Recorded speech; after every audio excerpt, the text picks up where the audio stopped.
already in there. Hello? Val, it's Ray Carr from Cleveland, Ohio. How you doing? Ray, hi.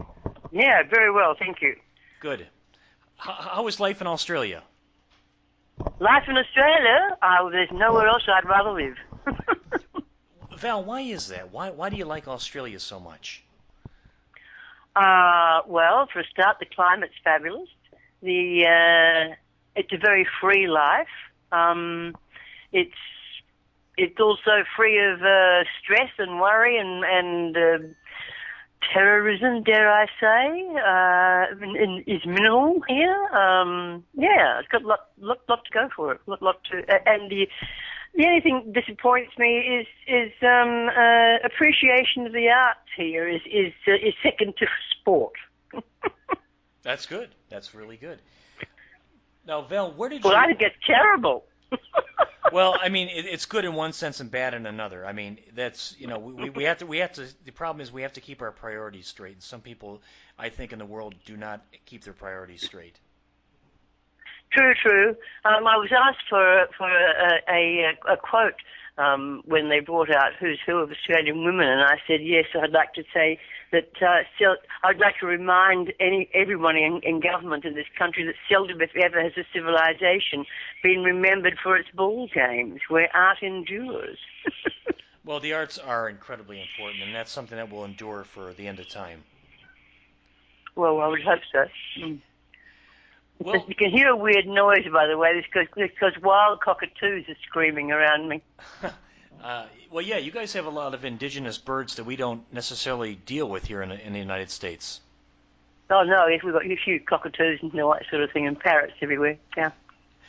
Well, Val, let me get back to your career here for just a moment. Where did it all begin for you? Where did the interest come, and how did you arrive at the place you are now? Performing arts, the interest in the performing arts, I think started, well, they have to have started when I was 5 years old.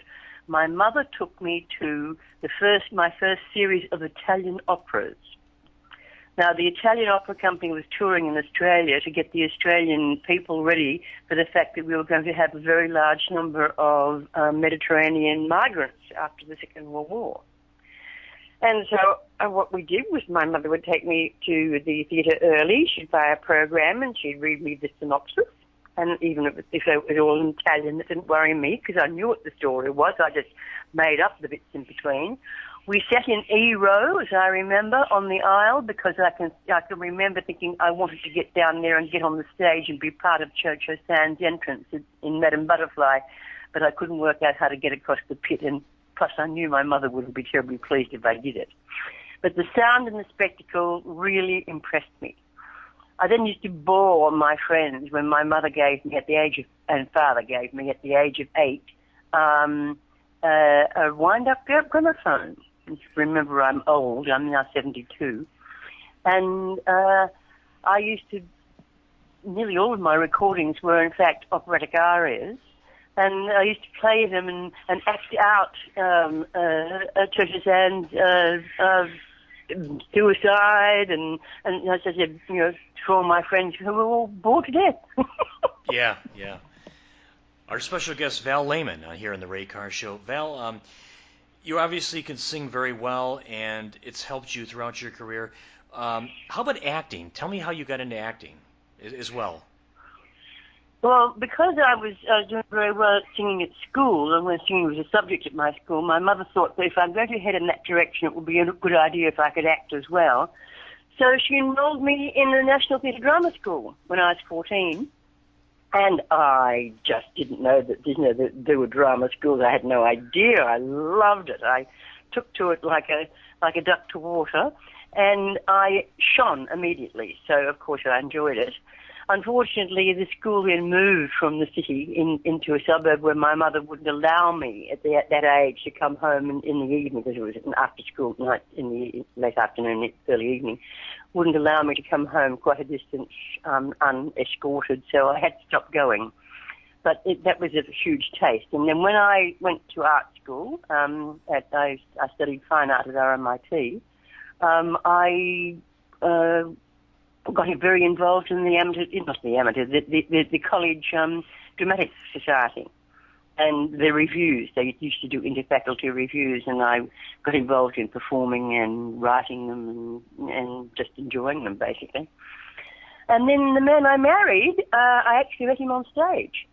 He was a graduate of the Royal Military College. He was and in those days, Duntroon did not, which is the Royal Military College, did not give degrees. So the academic boys went and did their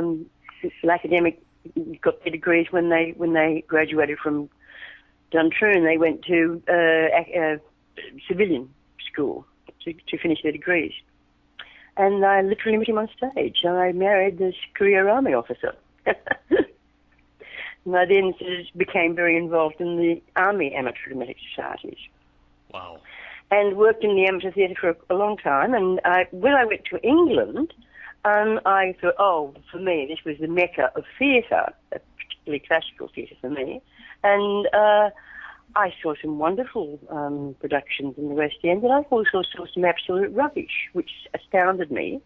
And I was so naive, I didn't understand that they could do rubbish as well and people could be paid for it. And I thought, my God, they can do things so bad. Maybe there's a place for me in this profession as well. And that's when I decided that that's what I wanted to do. I wanted to be a professional actress, but my then husband did not approve of that at all. There was apparently only room for one profession in the family. And I went back, when we went back to Australia, back to working in amateur theatre, and I did 6 consecutive productions for what was the best theatre company amateur theatre company in Australia, probably. And this gentleman came to me and said, "Darling, why are you doing this for nothing? Obviously, you could make a living as an actress. Would you like an agent?" And I said, "Yes, I would." And that was that. Unfortunately, it was also the end of the marriage, but the beginning of my career. Sorry to hear that. Yeah, that's always difficult. What was the best advice for being an actress that you ever received from anybody? Advice. I'm not sure, actually. I got a lot of bits and pieces from people, but I came so much in the back door.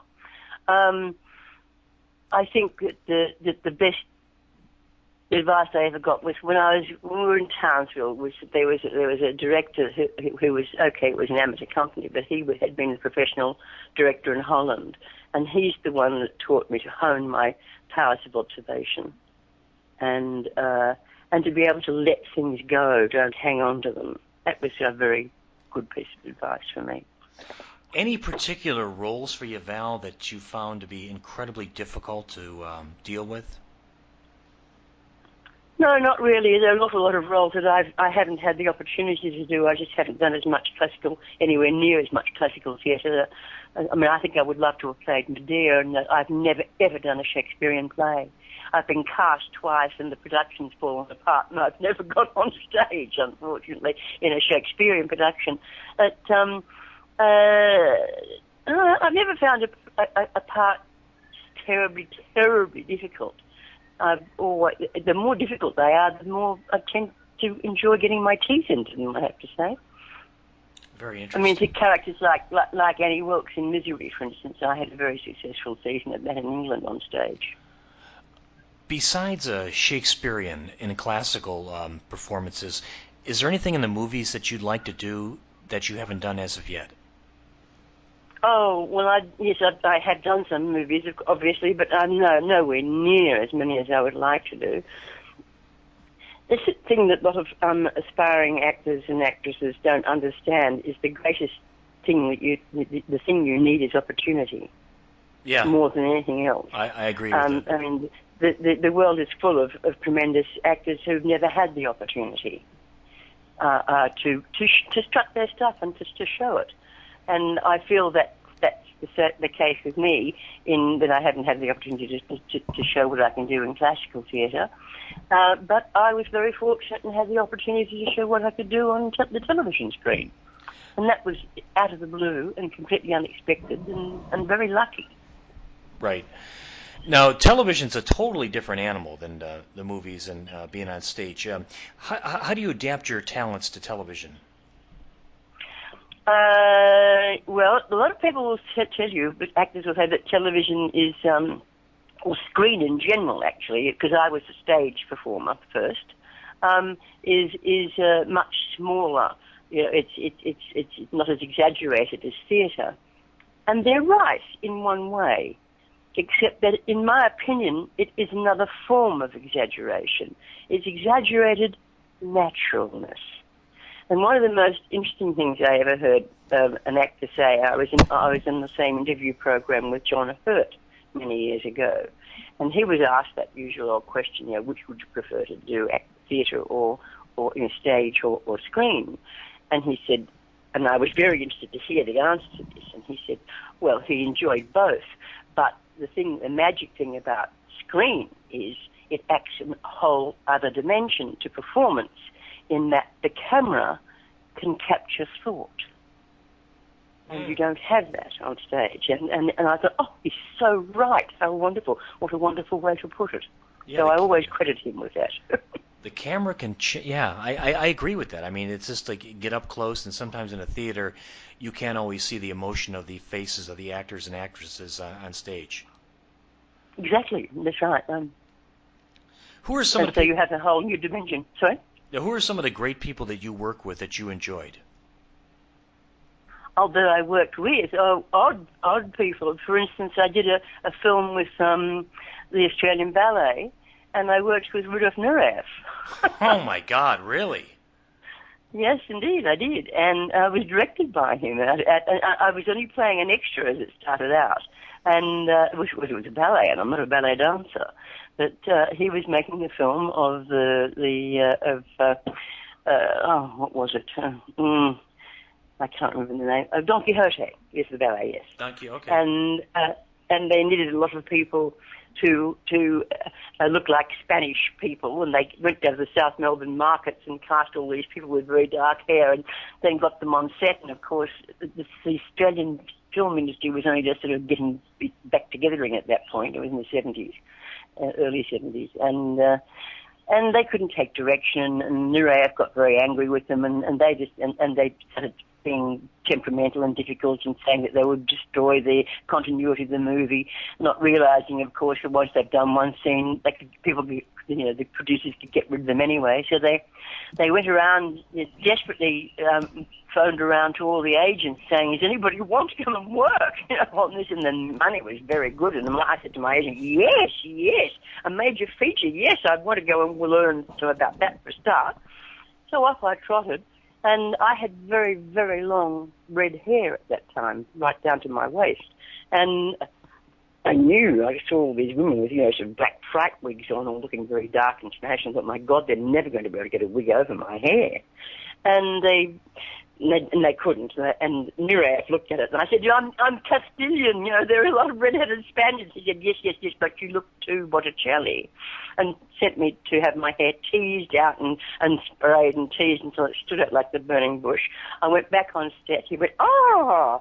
I took a cloak from one of the quarter ballet, draped it over a ladder-back chair, put me in it, and said, "We're changing Gamash's entrance." He comes in here, he came over to me and said, "Gamache comes into the tavern." I said, "Looking for Keytree." And he went, oh, you know the ballet. Oh, wonderful. And he gave me my first extreme close-up ever on screen. Oh, that is wonderful. That's a great story. Yeah, it's a great story. Where are you, what adventures and projects are you working on right now?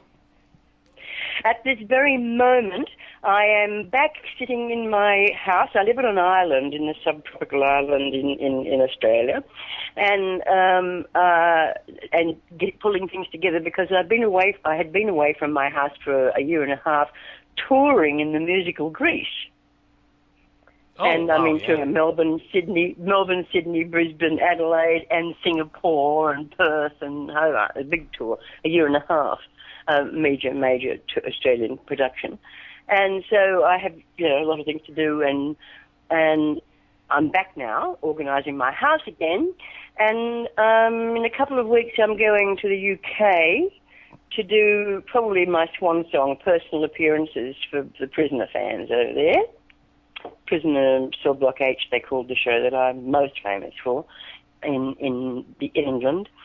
And then nothing really until Christmas, where I'm going to LA actually for Christmas with dear family friends. And work, there's nothing major on the horizon. I was supposed to be doing Celebrity Get Me Out of Here earlier this year, but it didn't do terribly well in Australia. And I was cast, but didn't get to go to South Africa, which is a great shame because I really would have enjoyed that. But they should have known better than to drop me from the mix, because I'm famous in Australia for being really onto contracts, and they had to pay me out my entire contract. I'm the only actor in Australia who gets paid for the prisoner DVDs. Wow, that's because amazing. I know how to read a contract. You're very smart, Val. Val Lehman is our special guest. Well, I'm not very smart, but I'm vigilant when it comes to that sort of thing. I read everything I sign. I don't let my agent do it. That's probably a good idea. It's very good advice for young actors, in my opinion. Yeah. And I took that line, from reading about people like Betty Davis, who stuck her neck out and fought the big production companies in America when she was a young actress, and people like Katharine Hepburn, who stood up for herself too. And I thought, yes, well, if that's what I'm going into this industry, I'm not going to be walked on. So there we are. That's good. Now, Val, let me ask you this. How about a book? Would you write a book about your life? Oh, you're about the 497th millionth person who's asked me that. Well, I have to ask that. My agent keeps saying, Val, come on, when's the book coming? When's the book coming? I've started it a number of times. I don't have the discipline to sit and write every day. So I've actually asked my daughter, something I've got a book in front of me that she has just written about an Indonesian artist. And I said, why don't we collaborate? Why don't you? Because you could write your story, what it was like to be, Mummy Dearest's daughter. Right. and yes, but she's very busy at the moment. She's actually just come back from Philadelphia, where she was curating an exhibition on design. So she's a bit busy, and she's also busy doing her PhD. So we'll get around to it eventually. Good. Val, I want to say thank you to you for your time and effort here, being on the Ray Carr Show in Cleveland, Ohio. And it's great to speak. To be included. Well, thank you. You're a very talented actress, and you have a lot of great stories. Before I let you go, could you do a promo for my radio program? Yeah, sure. Of course I could, yeah. Okay. Mm-hmm. What do you want? Just say your name, and you're listening to the Ray Carr Show in Cleveland, Ohio. Okay, right. Hi, this is Val Lehman, and I'm listening to the Ray Carr Show in Cleveland, Ohio. Thank you, Val. Thank you so much, and I wish you the very best, and hopefully one day I'll get to meet you. Oh, well, you never know. Thank you very much. All right, Val, have a great day. You too. Bye-bye. Bye-bye.